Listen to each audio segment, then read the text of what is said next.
Ora bem, os anos 80 foram riquíssimos em filmes de alto gabarito, boa parte deles envolvendo exércitos de um homem só. Basta pensar em Rambo, Desaparecido em Combate ou Comando. De todos eles falaremos em cromos avulsos. E todos estes homens lutando contra indivíduos que, em comum, tinham o facto de serem comunistas, basicamente. Na verdade, era sempre a luta contra o comunismo. Sim. Na era Reagan, o único sítio em que a Guerra Fria aquecia mesmo era no cinema. Era no cinema, sim. Onde parecia haver um desejo quase doentio por parte de Hollywood que os danados dos russos fizessem qualquer coisa de uma vez por todas, de modo a que se pudesse enviar para lá apenas um homem: Stallone, Chuck Norris ou Schwarzenegger. E ele limpasse o sebo ao perigo vermelho. Isto não só era uma potente fantasia militarista, mas também uma potente fantasia a nível económico. É que, se a realidade fosse como nos filmes, a coisa iria sair francamente barata ao Estado americano. Em vez de mandar uma catrefada enorme de soldados, basta mandar um. Mandava um tipo só e ele dava conta do recado. Sim, e ele volta já com o conflito resolvido. Desde que tivesse uma fita vermelha à volta da nuca. Isso era essencial. Porquê que eu digo da nuca e não da cabeça toda? Da cabeça toda, mas eu percebi a ideia. Não, mas quer dizer, é que sou parvo, mas à volta da nuca é estúpido. Porque a nuca é só uma parte da cabeça. Era estranho. Agora fica com essa imagem na cabeça. Fita nuca. Não, ficava assim, se ficasse assim com o cabelinho para trás, ficava tipo. Ai! Bom, é o som que faz quando tem uma fita vermelha à volta da nuca. Vou dar cabo de Vietcong! O problema destes filmes, já que o abordei, é que era tramado para um rapaz levar uma miúda a ver este tipo de coisa. Era como os filmes de artes marciais, não é? E a verdade é que houve ali uma altura em que parecia que praticamente todos os filmes iam ser sobre isto, nos anos 80. É então que entra em cena esse fenómeno esmagador chamado Top Gun, um filme militarista onde era possível levar as miúdas. Bem, aí está. E anda Kenny Loggins. Este homem quase cantava com o cabelo. Bom, Kenny Loggins em português, Kenny Perneiras. Sim. Sim. Por acaso acho que não é a mesma coisa. Não são perneiras, leggings são calças, mas são calças justas, não é? sim. Mas não são bem calças. Isso só prova como tu nunca usaste isso. Sim, mas é assim, é mais parecido com calças do que com perneiras, não faz? É uma mistura entre o colã e a calça. É mais ou menos são isso. calças que são usadas por mulheres que têm perneiras. É verdade, eu nunca percebi. É uma peça de roupa interior, é uma peça de roupa exterior, o que é isso? Não sei. Eu vou chocar pessoas ao dizer isto, mas eu acho o Top Gun um filme muitíssimo razoável e a espaços francamente bom. Eu acho muito bom, para já tem Meg Ryan. Devo dizer-vos que comprei a edição de colecionador e tudo. Não me digas que compraste também um blusão de Top Gun. Não. Aqueles blusões de casal castanhos que havia. E os óculos. Os óculos. Sempre dizer a marca. Os óculos Ray-Ban, exatamente. Recentemente revi o filme. Eu continuo a achar que as batalhas aéreas são das mais espetaculares que se fizeram no cinema. E, sim senhor, é um filme fortemente piroso, mas é um piroso espetacularmente bem feito. É um piroso feito com orgulho. É um piroso feito com garbo. O que, evidentemente, não invalida a Greta Garbo. Mas a Greta Garbo não entra no filme? A Greta Garbo, eu acho que a Greta Garbo ainda é viva. Eu acho que ela ainda é viva. É uma pessoa que não morre. E isso não invalida que o filme não contenha momentos muito ridículos, mas a verdade é que se vê muito bem. Na altura, Top Gun deixou uma geração fascinada e penso que não há rapaz que não tenha visto o filme na altura que, pelo menos durante uns segundos, à saída do cinema, não tenha pensado: se calhar isto de ser aviador. Só que era só uns segundos e aquilo passava. A mim bastava ocorrer-me o pânico que tenho das alturas e, a ver pelo filme, andar naqueles caças é um bocado como estar na bailarina gigante que havia na Feira Popular. Só que vezes milhões. E correndo o risco de que alguma coisa arrebentasse connosco também, que era uma coisa que à partida não aconteceria na bailarina da Feira Popular. Em princípio. Em princípio.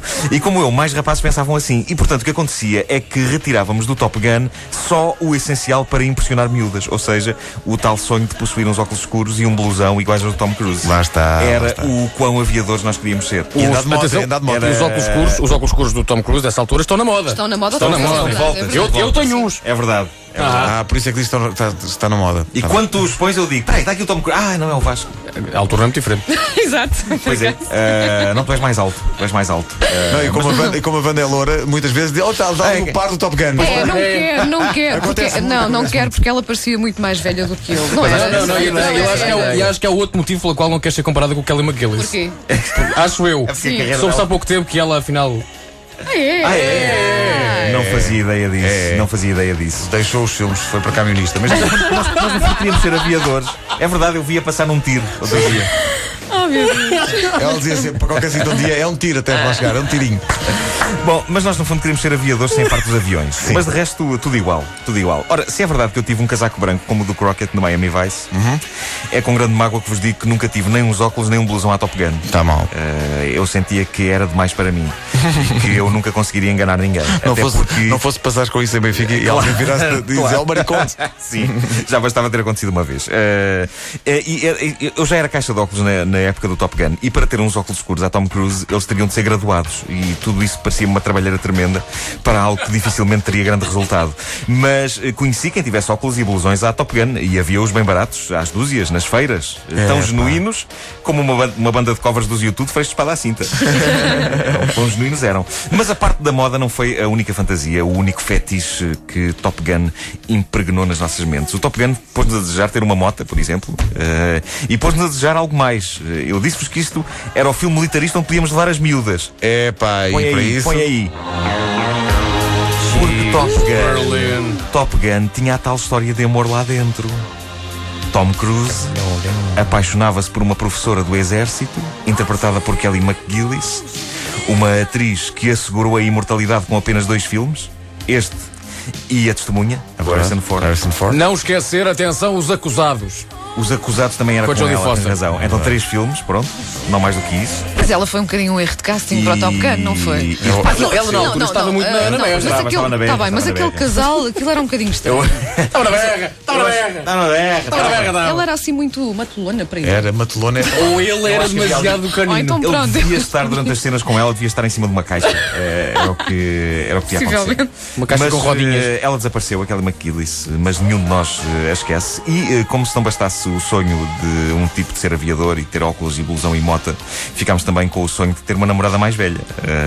Ou seja, o Top Gun ele levou a uma altura a fasquia do que era suposto a nossa vida ser, que, meu Deus. E não foi só a nós, rapazes, porque se nós queríamos ser aviadores, eu acho que muita miúda foi para a professora com o sonho de ir dar aulas para a Força Aérea e encontrar lá um Maverick. Olha, por acaso tive a minha fase de querer ir para a Força Aérea, sim. Mas não sei se foi por causa do filme, acho que foi. Mas pronto, foi. Era o sonho de encontrar um Maverick numa potente motorizada. O que aconteceu? Boa parte destas miúdas acabaram por ir para uma escola C+S, professoras, onde ainda devem ter pescado o olho a miúdos do nono com scooter. Era o mais próximo. Com Famel. Com Famel. Casal boss. Famel Zundap. O Top Gun ele levou também a fasquia do que era suposto serem as relações sexuais. Oi? Muitos de nós andávamos em busca da primeira vez, não é? Na altura em que Top Gun estreou, e ver o sexo numa sala com luz azul, cortinas esvoaçantes e os corpos movendo-se como num bailado, e os Berlim a cantar isto, como, por Deus, como é que se conseguia recriar isto em Benfica? Não era possível. Não era possível. E enfim, uma pessoa acaba por descobrir por si própria que o sexo não é exatamente como se vê no Top Gun, e que na verdade até é muito melhor, precisamente por isso, porque só a trabalheira de pôr as cortinas a mexer quando não há vento e de arranjar lâmpadas azuis, caramba, é que aquilo não se encontra facilmente nem no Aqui, nem no Easy, nem no Leroy Merlin. Eu sei porque já fui lá procurar. Perguntaste pela lâmpada azul do Top Gun. Lâmpadas azuis para sexo. Falar em Top Gun é obviamente falar no fantasma que paira sobre esse filme, que foi libertado por Quentin Tarantino e pela sua teoria famosa de que Top Gun é um filme gay. O Tarantino lançou esse quadro? Sim. Em que filme é que ele diz isso? Isto e outras provas. É um filme chamado Sleep With Me, em que ele faz uma personagem, mas essa parte da personagem é ele. É uma teoria que ele tem. Se outras provas não houvesse, eu acho que há a sequência em que o Iceman, que é a personagem do Val Kilmer, diz ao Maverick, que é a personagem de Tom Cruise: "Man, you can ride my tail anytime." E responde o Tom Cruise: "And you can ride mine." Em português isto não tem o mesmo impacto, mas digamos que se eu disser que o diálogo consiste em: "Epá, tu podes seguir uma cauda sempre que quiseres." E que o outro responde: "E tu podes seguir a minha maluca." Minha maluca, estás a acrescentar. Essa tradução talvez tenha sido um bocadinho livre. Estás a acrescentar. Mas a ideia é esta. Mas dá para entender aí que a teoria de Tarantino tem um fundo de verdade. Isto era um filme que tinha a Meg Ryan, mas num papel muito... Era a mulher do amigo. Era a namorada do Anthony Edwards. Que entrou no ER. Sim. Morre no filme, não é? Não digas, estás a ser spoiler, as pessoas estão a ver o filme das 85. Morre no filme da forma mais previsível. Desculpa, um filme tão recente e eu aqui... É a morte mais previsível de sempre, a morte dessa personagem.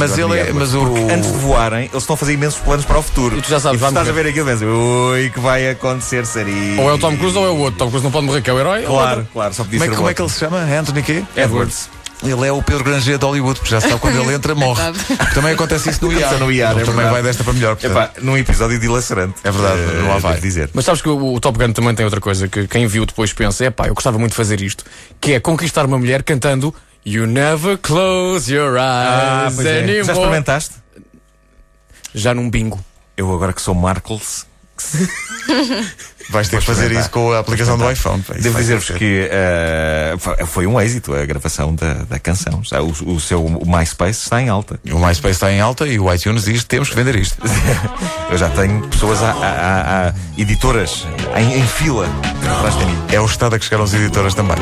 Caderneta de Cromos com o Nuno Marco, uma oferta TMN.